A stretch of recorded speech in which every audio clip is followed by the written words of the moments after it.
Hi everyone, how are we all doing? It's been a bit of a roller coaster, hasn't it?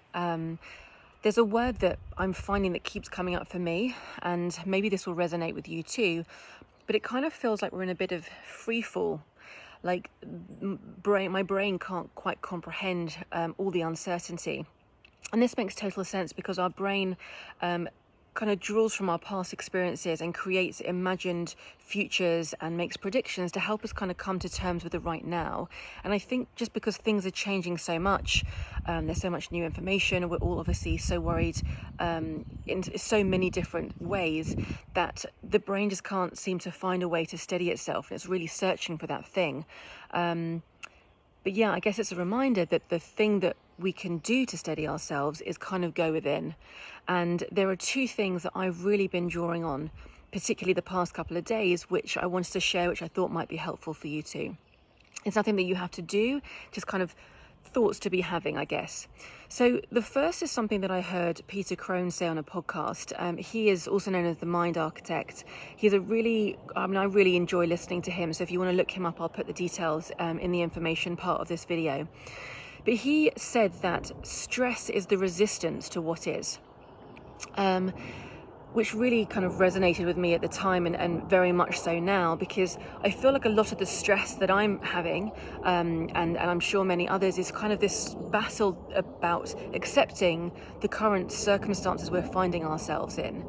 But actually when we do that, when we do accept what's going on, then that stress gets the chance to lift and to change. And when I say accept what is, I don't mean that we are happy with what is or that we wouldn't want it to be another way, but it just stops that internal battle that we have, and it helps us to create some distance between the situation and our response to that situation.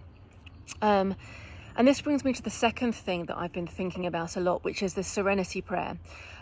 Grant me the serenity to accept the things I cannot change, the courage to change the things I can, and the wisdom to know the difference.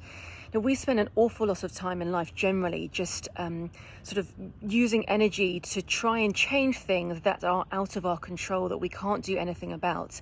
And that is exhausting. And right now, I mean, yes, we are all hopefully doing our bits, following recommendations from whichever country we are in, and taking sensible precautions to help in a small way, which will hopefully contribute to helping in a big way, but we might not see the immediate effects of that. So what can we do to change how we're feeling right now? And that is changing our response to something, because while the stress is completely understandable, it doesn't help in a few ways. One, it doesn't feel good. Two, it doesn't change the situation. And three, biologically, when we keep firing up that stress response, as I've spoken about before, it can suppress our healing and immune system, and we really don't want to be doing that right now. So really, I'm not giving any ideas of how to change this right now. I have done a previous video talking about that, and my next video will be another 5 ways we can contribute to calming the stress response. But right now, just to have these kind of two schools of thoughts might be, I hope, a helpful way just to bring ourselves back to the present and stop that sort of resistance that we're having, that internal fight that I know I'm feeling, and maybe, as I said, it resonates with you too.